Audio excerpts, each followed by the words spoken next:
The Big Little Book of Happy Sadness by Colin Thompson. George lived alone with his grandmother in an empty place where his mother and father should have been.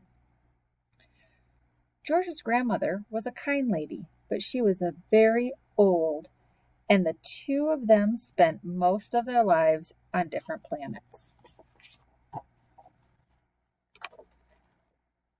Most Friday afternoons on his way home from school, and that time before the weekend when lonely people realize just how lonely they are, George visited the dog shelter. And he was always seemed to end up by the last cage in the last aisle. Even the concrete had given up down there, hidden in the shade of a huge tree where the sun never bothered to go. The concrete and the cages sat beneath a coat of verdinges. The last cage was where the dogs no one wanted went for the final week before their journey to heaven. George felt at home there. In the dark gloom, he found a place where everything seemed lonelier than he was.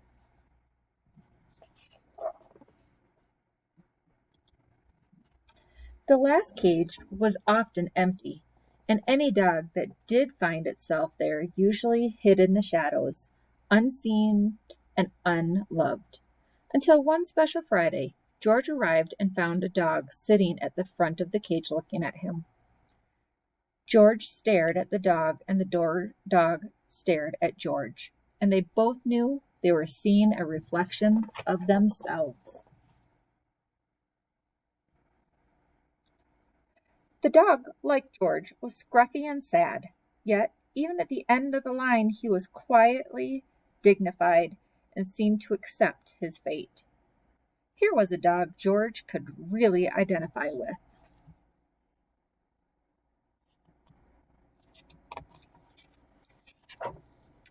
"The last dog," said George to the lady in the office. "Last dog? Yes, the one down at the very end," said George. "Oh, yes. Poor thing. It's his final day today," she said. "Can I take him?" "We're going to talk about the same dog, aren't we?" she asked the three-legged one in the last cage. George nodded. "Why would you want him? We've got 87 other dogs here. They've all got 4 legs and bright eyes and a coat that doesn't look like it's been covered in lard," said the woman. "Why not take one of them?" "No, I want the last dog," said George. "He's called Jeremy," said the woman, "and you'll have to ask your parents first. We close in 1 hour." George ran home faster than he had ever ran before, so fast that all the air and the words were sucked out of him.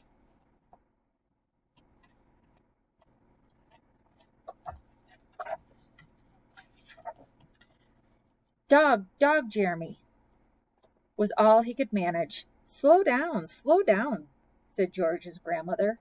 "No time, dog," said George. "We'll have to think about this," said the old lady. "It's a big decision.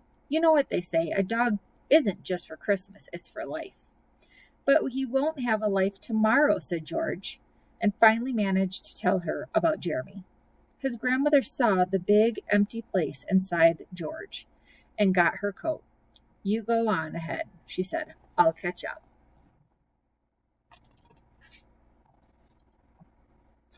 George ran back and caught the late office lady who was getting ready to leave. They waited for George's grandmother together. In his cage, Jeremy waited too. Curled up in his basket, he watched the sky grow dark and closed his eyes. And then his cage opened for the last time. "But it's not morning yet," thought Jeremy. "I didn't even get my last dream." There was a little round boy who had looked at him before, and an old lady. They were both smiling at him, and they didn't take him towards the green door that led to the big kennel in the sky.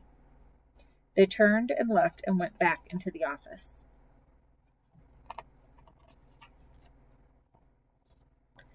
The dog shelter lady gave Jeremy a bright blue collar and a leash and a disc with his name on it. They were the first ones he had ever owned, because no one had wanted to take him for a walk before. People don't when you've only got 3 legs. A walk as a hobble followed by a falling over, a getting up, and then doing it all over again. After it had taken 5 minutes just to reach the shelter's gate, George picked up Jeremy and carried him home.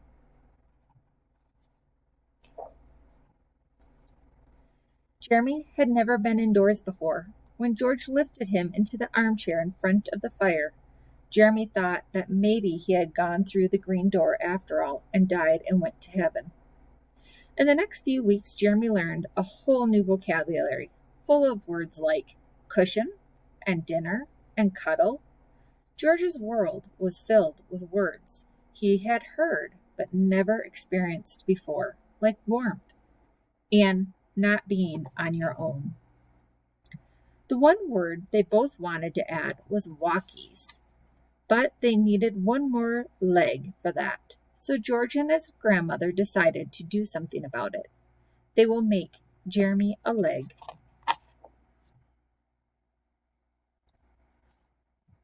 Neither of them were very good at making things, so they started modestly. They mixed up flour and water paste and built a leg out of newspaper. They included the new TV guide, even though it was only Tuesday, which just goes to show how much they love Jeremy.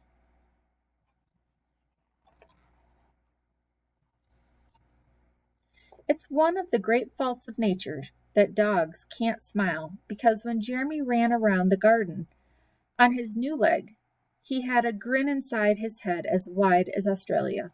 He ran over to the tree and for the first time in his life lifted his leg. Of course, only having 3 legs in which he could have not done the same thing without having to lift the one, but he always got muddled up, lifted the wrong leg, and ended up flat on his face with a wet tummy. Not anymore. But then his new leg got wet and collapsed. So George's grandmother baked Jeremy a pastry leg. But when Jeremy kept eating it, finally, George sharpened his penknife and carved Jeremy a wooden leg like pirates wear. Then he made a second leg with a wheel on the bottom so they could play soccer in the park, and a third leg with a slipper on the end for bedtime. The empty place inside George didn't seem so empty anymore, and the 3 of them lived happily ever after for a very long time. The end.